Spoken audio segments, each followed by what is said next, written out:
I'm discovering what color and paint does, and that's exciting to me. It's always a mystery. It's like magic.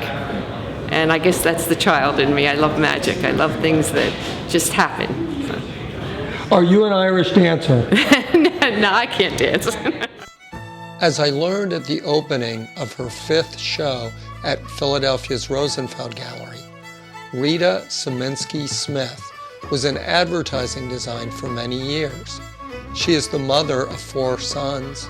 She possesses a bold attitude towards the creative process, and she is a terrific abstract painter.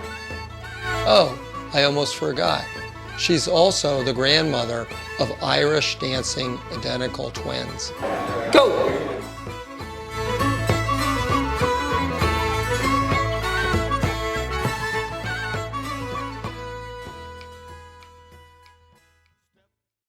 If it starts to look like a landscape, I let it take form, but I don't intentionally start out saying I'm going to do a landscape. If it goes in that direction, I let it go.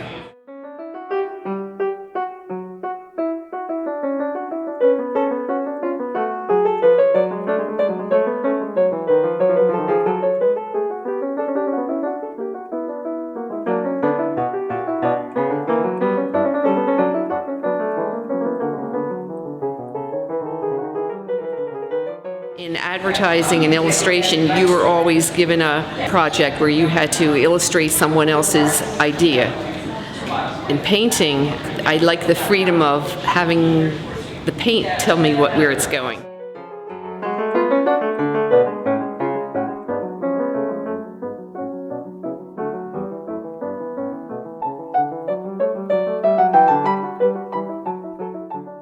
Each one has a very distinct color identity. Do you plan that in advance? Not really. I'm a very spontaneous painter, so I'll just grab a few colors and I'll start working in a very liquid way. I don't know, my friend Jackie Cotter just told me that I have weird color, and I thanked her very much because I think that's a compliment.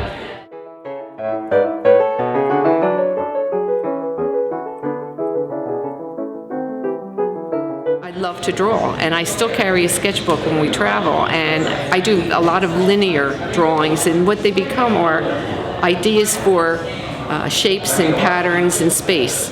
And occasionally I'll leaf through my sketchbooks just to try to get a different plan of space. And then I put it away, because then I don't want to be directed by something else. So I don't paint on location, I paint in my studio. And I just let my imagination take me wherever the painting's going to go.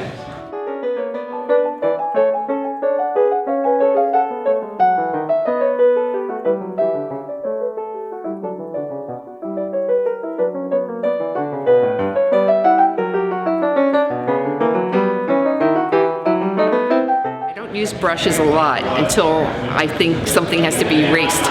I'll do a lot of scratching and scraping with either a palette knife or a stiff piece of cardboard or a squeegee. I'll push color around, and then if I have too much texture, I'll take a big paintbrush and smooth it out to try to get some of the texture out, and that'll give me another feeling. So each painting is a discovery to see what's going to happen.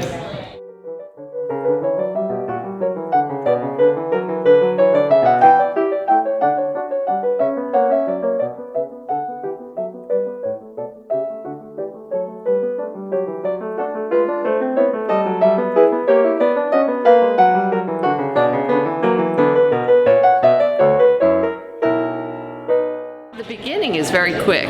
It's after the painting reaches a certain stage and I put it up and look at it, it might take a week or two for me to finish it. Sometimes a year. I mean, I've taken paintings out of frames and was startled that I left it a certain way and I have to repaint certain areas.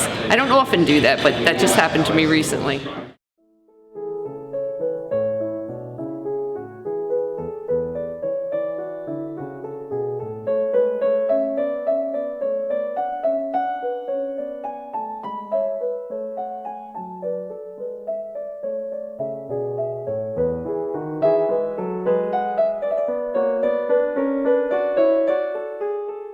I love working working on paper. I like the surface. It's a slick surface, and when I apply paint, it lays on the surface. And when I moved into working on canvas, it was a complete different challenge because the canvas absorbs the color and sometimes loses the life and the brilliance of the color. So it's a different way of working, and I'm trying to mesh the two of them so that it looks like the same artist is painting them. It's difficult.